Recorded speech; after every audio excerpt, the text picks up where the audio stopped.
10. It's not bad. Pretty good, right? Would you have expected that might even lead to a higher overall score by the end of everything when you get 5 new ones? No, not the way I was feeling. Not the way I was feeling this deck. Compared to Mount Sac, I was feeling pretty dead, especially at long jump, kind of dealing with some of the injuries that I had. But like I said, I don't use that as an excuse. Everyone's feeling something. It's a decathlon. No one feels good. But I'm just happy I was able to fight through some of the pain that I was dealing with and come out here and become a national champion. You know, you didn't have to go quite to the well in the 15 that you might have had before when you were, you didn't have to run 4:13 or anything like that to pull this out. Yeah. But what are you most satisfied with out of 2 days?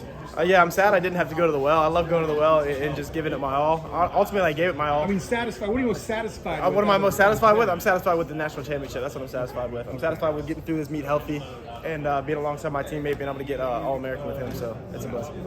But is there one of the 10 events that you almost surprised yourself Yeah. I'm happy with a little breakthrough in the discus, 46 meters. I'm happy with really all my personal bests. Anytime you have personal bests, you're getting better than you were before. So probably most satisfied with that. And the high jump, considering how I feel. How did you feel about tying the meet record that's held by a guy named Ashton? Yeah. I mean, anytime you tie a meet record, anytime you're in that kind of company with Ashton Eaton, one of the greatest of all time, it's truly an honor. I've had the chance to talk to him, and he's one of the greats, and I look up to him. I've been looking up to him for a long time in my career, and hopefully I can get out there and try to do something like he did and become an Olympic champ one day. So that's one of my goals. How many decathlons have you done so far this year? This year, this is my second decathlon. I did one at Mount Sac, and then I did one here. So I got World Championships coming up, and that'll be my third. Yeah. Will you do anything like any sort of other competition between now and then? Yeah. I'll stay in touch with the events. We'll see. It's up to my coach. We haven't really talked about that yet. We just want to enjoy today and see what happens from there.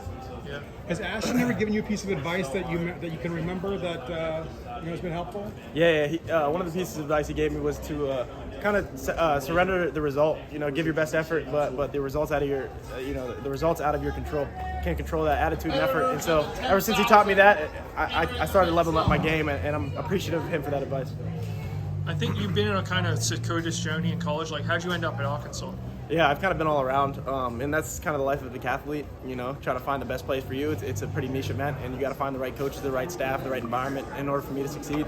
And I went through USC, loved it, went to Michigan, loved it, graduated, and ultimately came here, and it's the best school that I've ever been to, and I'm super grateful to be at Arkansas. So what sets it apart? What makes Arkansas? What sets it apart is the environment, the culture of track and field, the culture of the decathlon. Everyone around me is a decathlete. The coach, from the coaching staff, all that, and they're all committed to my craft, to what I do, and that's just really what sets it apart. And could you have competed for the U.S. if you wanted? Like, what made you choose Puerto Rico?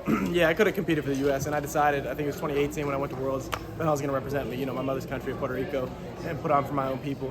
And ultimately, I just wanted to have that impact, and I knew that they would have a really big impact on me as an athlete, and I would be able to lift my country up. Would you ever have you thought about competing in Puerto Rico, or being there and letting them all see you and appreciate you? Like, how will that ever happen for you? Yeah, hopefully, within the next few years, I'll get a chance to go down there and have some big competitions. But I'm in college right now. That's my priority. I know. But I'd love to go down there and put on for the crowd. I look up to Jasmine Camacho Quinn, who's Olympic champ, and she goes down there and she gets the crowds roaring. So I'd love to be in that position one day. Well, congratulations. Thanks for the time. Appreciate it.